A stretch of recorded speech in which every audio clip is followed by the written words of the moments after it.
ბოლო წლებში ხშირად წამიკითხია და მომისმენია ფრაზა, რომ საკუთარ თავთან ბრძოლის შედეგად შეიძლება ძალიან მნიშვნელოვან შედეგებს მივაღწიოთ და ქართულ სივრცეში ბოლოს ეს ფრაზა ამოვიკითხე, რომ შეაქე თავი იმ ბრძოლებისათვის, რომელიც შენ საკუთარ თავს მოუგე.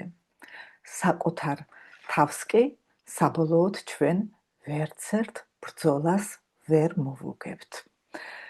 ბრძოლის მოდუსში ძალიან დიდ ენერგიას ვხარჯავთ, როცა ჩვენ ვინმეს ან რაღაცას ვებრძვით. და როცა ჩვენ ამ მთელ ჩვენ შინაგან რესურსს საკუთარი თავის, ანუ საკუთარი ერთ-ერთი შინაგანი ნაწილისაკენ წარმართავთ, მიმართავთ, აქ ჩვენს გამარჯვებულები ვერასდროს ვერ ვიქნებით და რას გულისხმობ, მინდა რომ დავაკონკრეტო. წარმოვიდგინოთ, რომ თითოეულ ადამიანს ჰყავს რამდენიმე შინაგანი ნაწილი. თქვათ, ერთი იყოს არქეტიპული, შემდეგ ბავშვობაში ჩამოყალიბებული, ეგრეთ წოდებული შინაგანი ბავშვი. მე მუშაობ პირადად 4 შინაგანი ნაწილით და წარმოვიდგინოთ, რომ ერთი მათგანი მიესწრაფვის მიდის სულ სხვა მიმართულებით, ვიდრე ის დანარჩენი 3. ასე ვთქვათ, თქვენს შინაგან ჯგუფში ერთიანობა არსუფევს. ერთიანობა იქნება ის, რომ ყველა მათგანი რომელიღაც თქვენს მიზანს თავისი შესაძლებლობებით ემსახურება. და ეს არის ნამდვილად დიდი ბედნიერება, ამ დროს სუფევს ჩვენში ჰარმონია, ერთიანობა და რესურსი, შინაგანი რესურსი მოიხმარება მიზნის მისაღწევად. მაგრამ ჩემს მიერ ნახსენებ შემთხვევაში, თუ ერთი მათგანი ამ მიზანს არ მიჰყვება და ამ ენერგიას და რესურსს საწინააღმდეგო სულ სხვა მიმართულებით ეკაჩება, ამ დროს ხომ წარმოგიდგენიათ რა მოხდება. ძალიან დიდი რესურსი და ენერგია დაიხარჯება შინაგან უთანხმოებაზე, შინაგან დაძაბულობაზე და შესაბამისად ჩვენი ენერგია არ არის უძირო და უსაზღვრო, შესაბამისად ეს ენერგია დაგვაკლდება ჩვენს ყოველდღიურ ცხოვრებაში, ჩვენი სასურველი მიზნების მისაღწევად. და ეხლა ნახეთ, ამ ნაწილის მიმართ, რომელიც ამ თავისი სურვილით რაღაც გარკვეული სიჯიუტით ერთი მიმართულებით იწევს, შესაძლებელია განვახორციელოთ 2 სახის პოლიტიკა. ერთი, რომ ეს ნაწილი დავთრგუნოთ ჩვენში, ვებრძოლოთ, ყველანაირად შევარცხვინოთ და შევეცადოთ მის ელიმინაციას, მის მიწასთან გასწორებას და მეორე, რომ მოხდეს ამ შინაგანი ნაწილის გაცნობიერება, მოხდეს მისი მამოძრავებელი მოტივების გაცნობიერება და გაცნობა და მოხდეს შესაბამისად ამ ნაწილის მისი სურვილების ინტეგრაცია გუნდში, ისე რომ საბოლოოდ ჩვენი შინაგანი გუნდი შეიკრას და ერთიანი ენერგიით ისევ ჩვენს სამოყვარ სურვილებს მოემსახუროს. რასაკვირველია, იმედი მაქვს, რომ ყველა თქვენთაგანი დამეთანხმება, რომ ეს ბოლო ვარიანტი უფრო ხელსაყრელია, მაგრამ ეს ბოლო ვარიანტი მოითხოვს სულ სხვანაირ მიდგომას, ვიდრე უმეტეს ადამიანებს აქვთ. მე მყავდა ეს კოუჩინგში ერთხელ ერთი ადამიანი, მამაკაცი, რომელმაც თხოვა, რომ მას დავხმარებოდი, რათა ის აღარ დაბრუნებოდა ამ თამაშებისადმი დამოკიდებულებას. და ჩემი მეთოდით შინაგანი ნაწილების დახასიათება რომ მოვახდინეთ, მაშინვე ამოიცნო, ჯერ დავახასიათეთ და შემდეგ კი მან თვითონვე ამოიცნო, რომელი შინაგანი ნაწილი მიისწრაფვოდა აი ამ თამაშების შედეგად მიღებული განცდისაკენ. და მისი რეაქცია იყო მაშინვე, რომ აი ეს უნდა დაითრგუნოს, რომ მე ამას უნდა შევებრძოლო. და როცა მე მას ავხსენი, რომ შებრძოლებით, მას უფრო გავაძლიერებთ და ეხლა მინდა იუნგის ციტატაც წაგიკითხოთ, ბარემ რასაც ებრძვი, ის მხოლოდ ის არა მხოლოდ შენ არ ჩუნდება, არამედ ის გააკონტროლებს შენს ცხოვრებას თავისი ჩრდილიდან, ანუ გაუცნობიერებელი ნაწილიდან. მას ძალიან გაუჭირდა აი ამის მიღება. და რატომ გაუჭირდა? იმიტომ რომ ის ბავშვობიდან იცნობს ერთ მეთოდს. როცა პატარა იყო და რაღაცას გააკეთებდა, რომელიც გარემოს არ მოეწონებოდა, ან არ აწყობდა, მას ლანძღავდნენ, შეიდნენ და არ ცხვენდნენ. და შესაბამისად ის იცნობს მხოლოდ ამ გზას და როცა ის გრძნობს, რომ მისი ერთი ნაწილი არის ძალიან რაციონალური, იცის რა არის სწორი და რა უნდა გააკეთოს, მაგრამ მას ყავს ასევე შინაგანი ნაწილი, რომელიც ხანდახან მიელტვის აი ამ თამაშებს, ის იგივე პროგრამას იყენებს, რომელიც მან მის ადრეულ ბავშვობაში აკრიფა. სხვა მაგალითსაც მოგახსენებთ ჩემი აქაური ცხოვრებიდან. ახალგაზრდა ქალი მყავდა, ძალიან ლამაზი, წარმატებული პროფესიულად, ჩემთან კოუჩინგში და ჩემს კაბინეტში მოვიდა და ის მოვიდა სულ სხვა მიზნით, რომელზეც ჩვენ ვიმუშავეთ წარმატებულად და მან ერთხელ აღნიშნა, რომ დიდი წონის იყო და ახლა ესე კარგად გამოიყურება, იმიტომ რომ აიყვანა პირადი მწვრთნელი, ამისი ფინანსური საშუალება ჰქონდა და აქ ეს ძვირი სიამოვნებაა და კვირაში რამდენჯერმე ის რომ მოდის, სხვა გზა არა აქვს, უნდა წავიდეს და ივარჯიშოს, იმდენ ფულს იხდის და თანაც ის მწვრთნელი ითხოვს, რომ მე რომ მოვედი, უნდა წავიდეთ და ვივარჯიშოთ. და აი ასეთი დისციპლინით, თავის თავზე დაძალებით მიაღწია მან, რომ წონა დაკარგა. იმ ასე ვთქვათ, იდეალურ საკუთარი სურვილის შესაბამის იდეალურ წონაში არ ვარ უმითხრა, მაგრამ მეო ძალიან დიდი წარმატება მაქვსო და ძალიან კმაყოფილი ვარო. და მე მას ვკითხე, რომ აი ახლა თქვენ ხართ ცხოვრობთ მარტოკა და ოჯახი არ გაქვთ და მას ჰყავდა საყვარელი ადამიანი და ძალიან უნდოდა ოჯახიც და ბავშვებიც. და აი თქვენ რომ გეყოლებათ ოჯახი, გექნებათ შემდეგ ალბათ შეიძენთ რაღაცას, უნდა კიდევ შეიძლება მეტი იმუშაოთ, ბავშვების სახლში, აი თუ შეძლებთ თქვენ აი ამ გრაფიკის შენარჩუნებას, რომლითაც ახლა წარმატება მიაღწიეთ. და აი აქ დამეთანხმა, რომ საჭირო იყო სხვა გზის მოძებნა, რადგან აი ამ გზით ის მიღწეული წარმატების შენარჩუნებას ვერ შეძლებდა. სულ ერთია რომელი სფერო, წონა იქნება, თამაშებისადმი დამოკიდებულება იქნება, მეტი დისციპლინა იქნება, თქვათ რაღაც პროფესიის შეძენა თუ რასაც მოვინდომებთ. საკუთარ თავთან შებრძოლება ნიშნავს, რომ ჩვენ უზარმაზარ რესურსებს არა მიზნობრივად ხარჯავთ.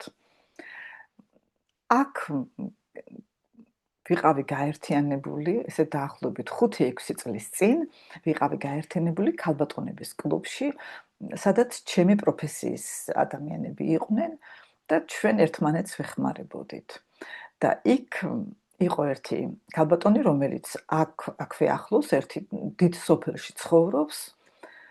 მას ჰქონდა და აქვს ჭარბი წონა და გაერთიანებული ჰყავდა სხვა ქალბატონები იგივე პრობლემით. უნდა გითხრათ, რომ ჩრდილო გერმანიაში სოფლებში საზოგადოება არის ძალიან შეკრული, მათ აქვთ ერთმანეთთან ძალიან მჭიდრო კონტაქტი. და თქვა, რომ ჩვენ ერთმანეთს ვეხმარებით, მოძრაობთ, თქვათ, მაგალითად, ლაშქრობაზე, ან ხანგრძლივ სეირნობებს ერთად ვაკეთებთ, ან კიდევ ვუზიარებთ ერთმანეთს შესაბამის რჩევებს და ასევე რეცეპტებს. და მისი კითხვა იყო, ჩვენ ხომ არ გვემუშავა ერთად.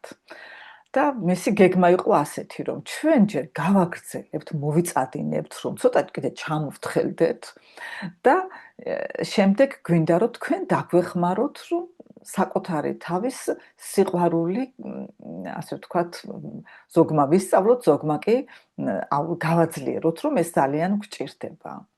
საკუთარი თავის დაფასება, პატივისცემა და სიყვარული.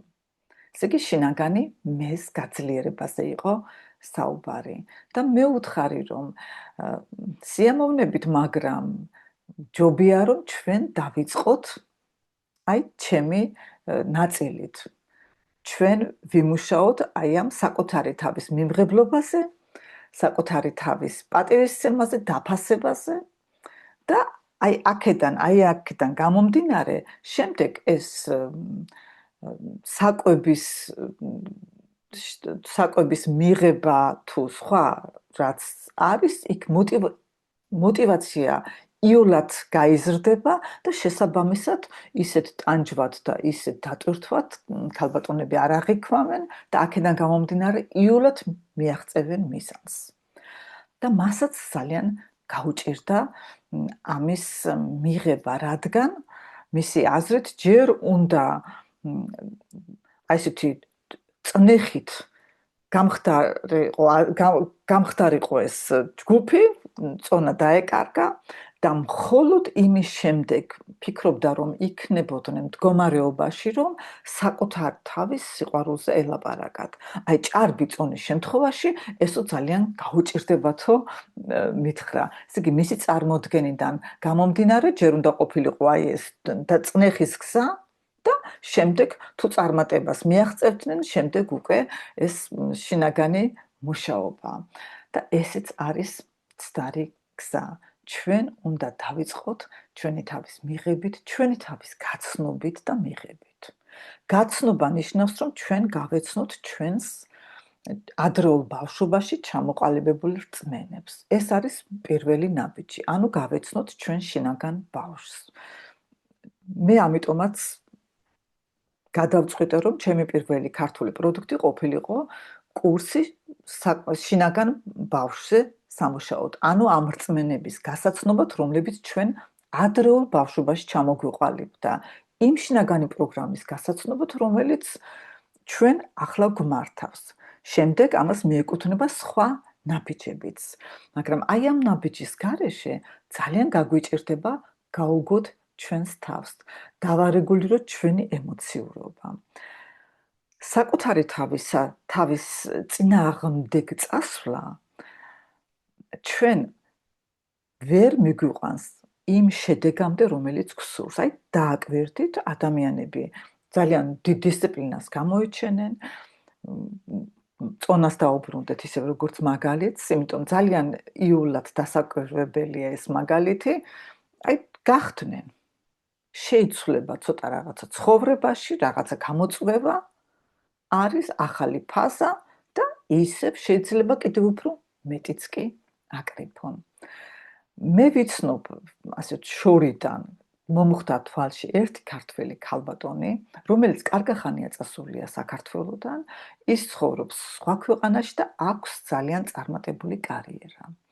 და ის ებრძვის საკუთარ წონას, რას ქვია ებრძვის, ის წარმატებით ებრძვის საკუთარ თავს, რომ შეინარჩუნოს წონა. და ამას წარმატებით ახორციელებს დაახლოებით უკვე მე მგონი უკვე 20 წელიწადი მაინც იქნება. არის მგონი 36-38 ზომა და ვარჯიშობს, ძალიან დისციპლინებულია, ძილით, როგორც თვითონ თქვა, მისი დღე იწყება ფიტნეს სტუდიოში, მიდის და ვარჯიშობს და ძალიან დიდ სიმძიმეებსაც ეწევა. შემდეგ ძალიან მკაცრი რეჟიმი აქვს კვების. ხანდახან მხოლოდ ცილოვანს იღებს ფაზებში. და ეს ხორციელდება, როგორც ვთქვი, 10 წლეულების განმავლობაში. ჰყავს გადასარევი, აი საყვარელი და ლამაზი შვილები, ფინანსურად არის უზრუნველყოფილი, როგორც ვიცი, პირად ცხოვრებაშიც ჰყავს პარტნიორი, რომელიც მას ძალიან აფასებს. და აი ბოლოს თვალში მომხვდა კიდევ მისი ვიდეო. ის პასუხობს კითხვებს, რომელიღაც ინტერვიუს ამონარიდი დავინახე ინსტაგრამში და ასეთ რაღაცას ამბობს, რომ დიახ, მე ვუშვებ შეცდომებს, მაგრამ მე ძალიან მკაცრი ვარ ჩემი თავის მიმართ, მე არ ვინდობ ჩემს თავს. და ვთქვი, რომ აი ეს კიდევ ერთი დადასტურება, რომ ის თავის საკუთარ თავს 10 წლეულებია ებრძვის. და იცით, მე ვფიქრობ, რომ ამ ქალბატონს ყველა იცნობთ, მაგრამ მაინც არ მინდა სახელის დასახელება, იმიტომ მე ვფიქრობ, რომ ამას დიდი მნიშვნელობა არ აქვს და არ მინდა, რომ მასზე რაღაც ან კრიტიკული ემოცია, ან ნეგატიური ემოცია წავიდეს. იცით, ძალიან ლამაზი ქალია, მაგრამ არ აქვს მძიმე გამოსხივება. თუნდაც ამ ინტერვიუში ვუყურებდი და თვალები არ უცნის. მე გადავხედე სხვა ვიდეოებს, რომელსაც თვითონ პოსტავს, ეს იგი რას ნიშნავს? თვითონ რომ პოსტავ, ხომ უკეთებ რედაქტირებას თუ რაც ქვია, თუ ცუდად გამოიყურები იმ ვიდეოს, არ დაპოსტავ. და შემნიშნე, რომ თვალები იშვიათად უცინის. და საერთოდ ძალიან ისეთი მუქი ფერის განწყობა და ენერგია მოსდევს მის ვიდეოებს. და ამით კიდევ მინდა იმის თქმა, რომ როცა ჩვენს თავს ვებრძვით, იმდენი ენერგია გვეხარჯება, როგორ შეიძლება სულ ერთია ვინ? თავი კარგად იგრძნოს ადამიანმა, რომლის შიდა სამყარო ბრძოლაშია. ჩვენ გვჭირდება ჰარმონია, ჩვენ გვჭირდება ურთიერთგაგება, ჩვენ გვჭირდება, რომ ჩვენი შინაგანი გუნდი იყოს შეკრული და ჩვენს მიზნებს, ჩვენს გულის მიერ მიზნებს ემსახურებოდეს. და აი კიდევ ერთ პატარა მაგალითით დავამთავრებ ამ ვიდეოს. წარმოიდგინეთ, რომ თქვენ ხართ სპეციალობით პედაგოგი და მოგაბარეს ცოტა რთულ სიტუაციაში მყოფი და გარკვეული სირთულეების მქონე ბავშვი და იმედი აქვთ, რომ თქვენ ამ ბავშვს დაეხმარებით, წარმოვიდგინოთ, რომ თქვენ შესაბამისი თქვენთვის სასურველი ანაზღაურებაც დაგინიშნეს და აი ეს ბავშვი მოგაბარეს. და წარმოვიდგინოთ, რომ ორი ვარიანტი გაქვთ ამ ბავშვთან ურთიერთობის. პირველი ვარიანტი იქნება, რომ თქვენ დაუწყებთ ბავშვს კონტროლს, იცით, რომ რთული წარსული აქვს და რიგი სირთულეები აქვს, უკვე გაფრთხილებული ხართ და შენიშვნებს მიცემას, რადგანაც ხდება ის, რაც იმსახურებს შენიშვნას თქვენი აზრით. და თუ რაღაც ზღვარს სცილდება ეს, ასევე დასჯას სხვადასხვა მეთოდით, შერცხვენას, მოთხოვნას, რომ ეს და ეს ისე და ასე გაკეთდეს. და მეორე ვარიანტი, თქვენ გამოიჩენთ მოთმინებას და მოინდომებთ, რომ ბავშვთან ჩამოაყალიბოთ ნაბიჯ რასაკვირველია ნდობის ურთიერთობა, რომ ბავშვს გაუჩნდეს თქვენდამი ნდობა და მიმართავთ მას ისეთი, რასაც აუხსნით, ას არის პატივისცემაზე დაფუძნებული, ისე რომ ეს არ გამოიწვევს ბავშვის შერცხვენას, შეურაცხყოფას, მშვიდად, აი ნაბიჯ შეძლებთ, რომ დაამყაროთ ნდობის ურთიერთობა და აი ამ ნდობის ურთიერთობიდან გამომდინარე, შემდეგ ის, რაც არ მოგწონთ, ასევე ნაბიჯ შეცვალოთ, ანუ დაეხმაროთ ბავშვს, რომ აიღოს ქცევის სხვა ნორმებია თუ სხვა ქცევის მოდულში შევიდეს, გქონდეს ნდობა და იცოდეს, რომ მას თქვათ ეს ჯიუტობა არის თუ პროტესტის გამოხატვა არის, აი ამ გარემოში, თქვენს მიერ შექმნილ გარემოში არ სჭირდება. აი თქვენ რომ იყოთ ეს ბავშვი, რომელს ისურვებდით, რომელ მიდგომას. და აი წარმოვიდგინოთ, რომ რა მიდგომასაც თქვენ ისურვებდით, აი თქვენ ისე ექცევით საკუთარ თავს, საკუთარ შინაგან ნაწილებს, როგორიც არის ჩვენი შინაგანი ბავშვი, ან კიდევ სხვა შინაგანი ნაწილები და მივდივართ თუ ჩვენ წნეხის, ბრძოლის, შერცხვენის გზით წავიყვანთ აი ამ ურთიერთობას, ეს ნიშნავს, რომ ეს ურთიერთობა ჩვენ სიკეთემდე არ მიგვიყვანს. მიგვიყვანს მხოლოდ დროებით წარმატებამდე, აი ამ ბავშვის შემთხვევაში, თუ მას დავაშინებთ, შეიძლება მოიქცეს იმ დროს შიშის გამო ასე, მაგრამ წნეხის ქვეშ მოქცეული ადამიანი ყოველთვის გამონახავს პროტესტის რაღაცა გზას. ასე რომ იმედი არის გასაგებად ჩამოვაყალიბეთ ჩემი აზრი, კიდევ დავიმოწმებ იუნგს, რომ ამით მხოლოდ აი ამ ბრძოლის გზით, მხოლოდ აი ამ ჩვენთვის არახელსაყრელი შინაგანი ნაწილის გავლენას ჩვენს ცხოვრებაზე მხოლოდ და მხოლოდ ვაძლიერებთ, რომ წარმატება შეიძლება მხოლოდ დროებითი იყოს და იმედი მაქვს, რომ ამ აზრიდან გამომდინარე ჩვენი თავისადმი სხვა დამოკიდებულებას შევეცდებით ნდობაზე, სიყვარულზე, ზრუნველობაზე, გაგებაზე ჩამოყალიბებულ ურთიერთობას. ვისაც სურვილი გაქვთ, დავდებ ჩემს კომენტარში ასევე შინაგან ბავშვზე და ჩვენს ძირეულ რწმენებზე მუშაობის კურსის ბმულ, სადაც ყველანაირი ინფორმაცია შეგიძლიათ გაეცნოთ და პირველი ნაბიჯი გადადგათ ამ მიმართულებით. მე კი გისურვებთ, რომ ყოველთვის იყოთ თქვენი შინაგანი სამყაროს გაპოზიტივების და ჰარმონირების, გაძლიერების მიმართულებით და წარმატებები. დიდი მადლობა ყურადღებისათვის.